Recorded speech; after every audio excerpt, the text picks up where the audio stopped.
Coming up on Mountain News this morning, police made an arrest in relation to a deadly shooting during protests in Louisville on Saturday. And a new mural in Louisville is honoring the lives lost that are fueling the protests across the nation. Dedicated to Eastern and Southern Kentucky, this is WYMT Mountain News This Morning.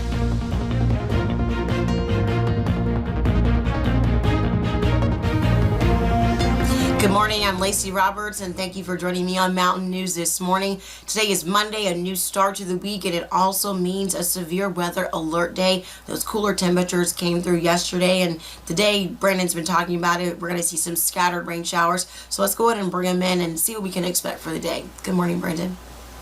Good morning, Lacey. Yeah, we're tracking some heavier bands of rain down into parts of Lake Cumberland and southern Kentucky. A flash flood warning in effect for several counties down that way until 7:45 this morning, and the rain train just continues out of basically central Kentucky, pulling all the way into East Tennessee. Several flood advisories up this morning as well for some of those same areas. We zoom into that area that's being affected there. Somerset getting some heavier rain this morning. Corbin area getting some heavier rain, closing in on Barberville this morning down into Williamsburg, and even some lightning with these storms, kind of electrical this morning. So again, just be careful on down to La Follette and East Tennessee, seeing some of those showers and storms as well. Flash flood watch continues until 4 o'clock this afternoon for all the counties shaded in green there. That's about half of the area, a little bit better than half of the area this morning going into the afternoon hours. So again, do not drive through flooded road water anytime, anywhere. It doesn't matter where it is or how deep you think it is. Don't do it. Temperatures in the upper 60s, close to 70 this morning, very mild and muggy. Today, later on, we're heading into the low 80s, but again, those scattered chances for showers and storms will be around all day. Now, not everybody will see those all day long, but you'll see them at some point during the day today. Lacey? Thank you, Brandon. And Laurel County deputies are asking for your help in the search for a missing man. 26-year-old Devin Pennington was last seen off of Burt Williams Road on June 25th around 7:30 Sunday morning. Sheriffs say that he may be in a silver Chevrolet Cruze. If you know any whereabouts or have any tips, please contact the Laurel County Sheriff's Office at 606-846-6600. And 2 Knox County Detention Center inmates escaped on Saturday night. Officials are on the lookout for 27-year-old Cody Abner and 45-year-old Tommy Witt. Abner has a history of drug possession and trafficking, and Witt is facing a charge of assaulting and running away from a police officer. If you have any information or tips, you should contact your local law enforcement. Officials say these inmates are considered dangerous. And we now know one person is recovering after a shooting Friday night in Harlan County. Kentucky State Police tell us it happened just before 8:30 p.m. at the Cumberland Manor apartment complex on Maston Drive. We're told an argument between several men ended with an exchange of gunfire. Now, one of those men, Tony Taylor, was shot in the leg and was flown to UK Medical Center in Lexington. He is expected to recover. Police are still searching for suspects and have not made any arrests at this point, but we will update you as we find out more information. And a weekend shooting in Louisville, Jefferson Square Park left 1 dead and 1 injured Saturday night. Jefferson Square Park is where several people are gathered to protest the death of Breonna Taylor. Jerica Valterra tells us what officials say happened. I'm tired. I was there last night, and I'm tired of black people having to fight so hard for something that we should have.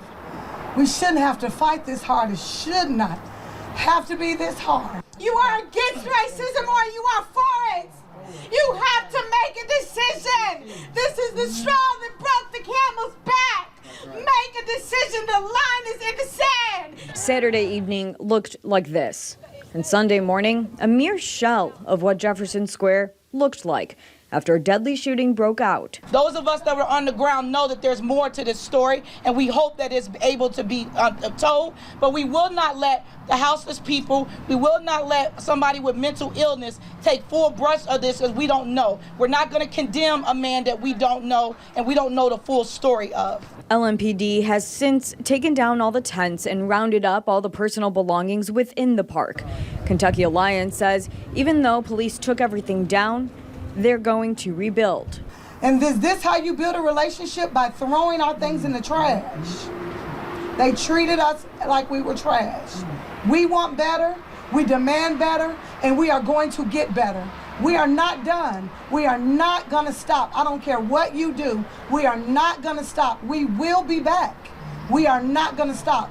Justice for Breonna Taylor. Say her name. Breonna Taylor. Say her name. Breonna Taylor. Kentucky Alliance says the alleged shooter had caused a disruption earlier on that day. He was then escorted away from the park, and he came back and he was escorted away again. And then when he came back, this man who could, as Shamika had said, could barely hold his shorts up, came back with fully clothed and with a gun. How he got the gun, I don't know how he got a gun. He barely had clothes. But there are some who have been among the protesters day in and out, like this man, who has his own opinion. He didn't want to give his name. He's trying to protect his identity. The man says the term weird has been used pretty generously around Jefferson Square protesters. People are paid to be there. I know for a fact people are paid to be there. That man that was shooting last night, I know a lot of homeless people, and he is not homeless. He is not insane. He is not mentally incapable. His skin is healthier than mine.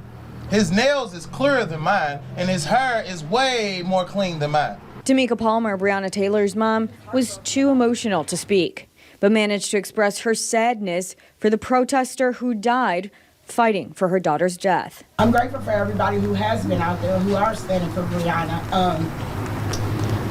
I'm just heartbroken about what happened, though. Like, I cannot believe that somebody will want to do that, or that somebody will want to cause more drama, cause more violence, it's just unreal. It is. In Louisville, Jerica Valtierra, Wave 3 News. One of the victims was 27-year-old Tyler Girth. The University of Kentucky alumni was known for his activism against racism and police brutality. And officials confirmed a suspect was arrested in the fatal shooting of Girth. Stephen Nelson Lopez has been in police custody since the shooting happened Saturday around 9 p.m. He's been charged with 1 count of murder and 1 count of wanton endangerment in the first degree. Protesters gathered in Louisville to remember the man who died in Saturday night's shooting. Tyler Girth was a photographer. He's been following protests since they broke out in May, using his art to amplify calls for justice. Protesters have set up makeshift memorial in Jefferson Square Park, where family members, friends, and other demonstrators gathered to pay their respects. It's heartbreaking what happened. I mean, he should be here tonight, doing his passion like he has been. He supported the cause. He saw the injustices with Breonna and some of the injustice throughout the world. In a statement, the Girth family says that they hope Tyler's death will be a catalyst for peace in the city. And a new mural in Louisville is honoring the lives lost that are fueling the protests across the nation. Breonna Taylor is the central focus in the piece of the 11th in Maine. The artist says it's also honoring others like Sandra Bland and Ahmaud Arbery, with plans to expand and add George Floyd and David McAtee.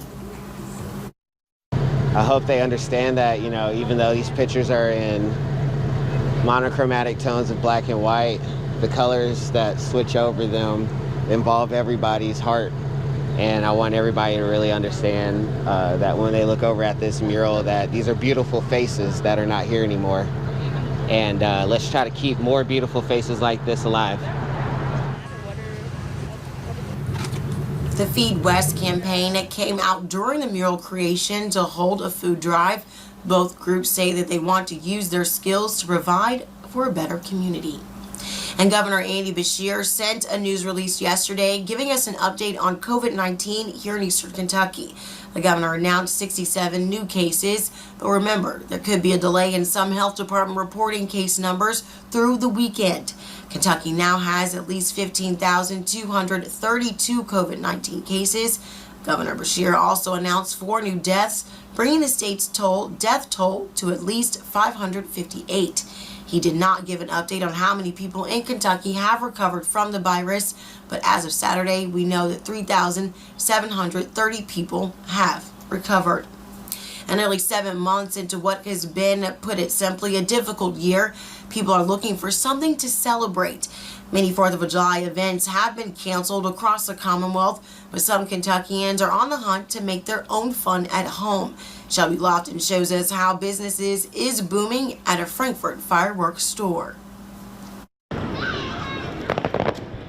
Yeah, this is going to be kind of a crazy year for fireworks, certainly. Matthew Miley says there hasn't been any shortage of shoppers this year. He says customers are at the end of their fuse after being quarantined at home. You've been locked into your house for so long, and maybe you haven't been able to go hang out with your neighbors as much as you'd like to. This is a good way to get the whole neighborhood in, while of course keeping distance. Vacations have turned into staycations, and people are loading up carts for Christmas in July. This time of year, we made maybe not even a quarter what we're making right now. So, much of Phantom Fireworks inventory is extinguished. The bombs bursting in air can be heard around much of the country for the past few weeks. In my neighborhood, too, I've heard them all hours throughout the night and some odd days. Miley says one of his regulars came into the store to celebrate another holiday. I really had one customer that specifically mentioned something about how they were having a Juneteenth thing with their neighborhood. For first-time buyers, Miley recommends the repeaters as a match. You light a fuse and you back away to a safe distance, and it does its own thing. But he expects to hear the sounds of freedom ringing day and night for a while. This year he bought so much more than usual. And I was asking him, what's the big event? Normally it's just a family picnic. He said, well, I've been cooped up for so long, I just kind of want to watch some fireworks. I just want to make big loud sounds. A distraction from the COVID boom, celebrated in red, white, and blue. In Frankfort, Shelby Lofton for the Fox 56 10 o'clock news. Miley encourages shoppers to buy their fireworks as soon as they can because inventory is usually very low the day before and the day of July 4th. And firefighters want you to have a great 4th of July, but a few reminders can go a long way towards making sure the big day is safe too. As fun as they can be, with starts as fun, 4th of July can end in a disaster. Chris Collins is a fire marshal for the city of St. Albans, West Virginia, and says he remembers an accident last year where firefighters had to respond to a home that caught on fire. Come to find out, we had a teenager that was discharging the fireworks irresponsibly. One of them went over on his neighbor's porch, ignited the porch, and set it on fire. Collins says never try to ignite a projectile firework in your hand, as they have seen several hand injuries because of that. And one major reminder, do not use fireworks if you are under the influence of alcohol or drugs. Well, just ahead on Mountain News this morning, Sunday was an exciting day for high school basketball fans around the Commonwealth. We'll have the highlights. Rain chances continue to dominate the headlines today, and some flash flooding could be a possibility. We'll track it all out for you in about 3 minutes.